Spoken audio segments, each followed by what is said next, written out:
उत्तराखंड की सांस्कृतिक धरोहर एवं कला नई पीढ़ी की बदौलत आधुनिक युग में भी अपनी पहचान बनाए हुए हैं।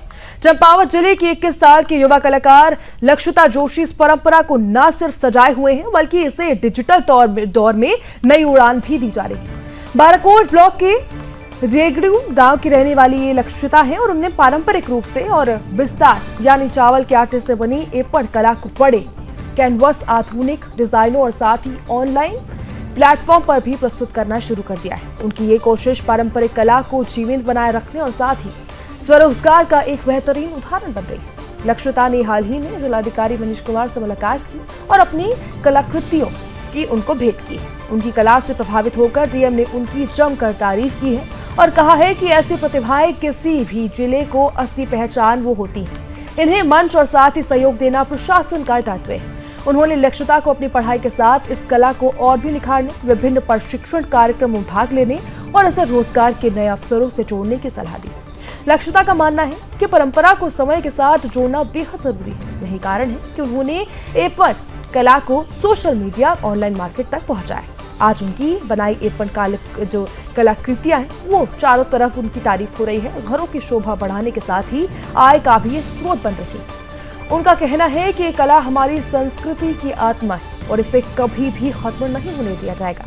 इस सम्मान और प्रोत्साहन से उत्साहित लक्षिता ने जिलाधिकारी का आभार जताया और कहा कि उनके लिए गर्व की बात है और आगे और भी मेहनत करने की इससे प्रेरणा मिलेगी। डीएम मनीष कुमार की पहल न सिर्फ एक युवा तक सीमित नहीं है बल्कि वो जिले के ऐसे हर प्रतिभाशाली युवा को पहचान कर उन्हें मंच और सहयोग देने का प्रयास कर रहे हैं। उनका मानना है कि जब युवाओं की ऊर्जा को सही दिशा मिलेगी तो न सिर्फ उनका भविष्य संवर जाएगा बल्कि जिला का नाम भी रोशन होगा। इस मौके पर लक्षिता के भाई बहन सुमन बोहरा और साथ ही गौरव भी मौजूद रहे। इस मुलाकात में इसका प्रमाण है कि जब प्रशासन और युवा प्रतिभा साथ आए तो परंपरा और आधुनिकता का संगम नई ऊंचाइयों तक पहुंच सकता है। तो ऐसे में पारंपरिक एपण कला का नया रूप देखने को मिला है और उसे कहीं ना कहीं लक्षिता की कला पर डीएम ने उनकी तारीफ की है। चंपावत की बेटी ने पहचान रची है। तो ऐसे में सभी युवाओं को प्रेरित किया जाता है कि वो अपनी कला को ना छुपाएं, पढ़ाई के साथ साथ अपनी कला में भी उतना ही ध्यान दें। डिजिटली इसको पेश किया गया है। एपण कला से स्वरोजगार की राह भी खुल रही है। वैसे में युवाओं से कहा जाता है कि वो अपनी पढ़ाई के साथ साथ अपनी कला पर भी ध्यान रखें क्योंकि ये कला भी बेहद जरूरी है जो आपको आसमान की ऊंचाइयों तक पहुंचा सकती है।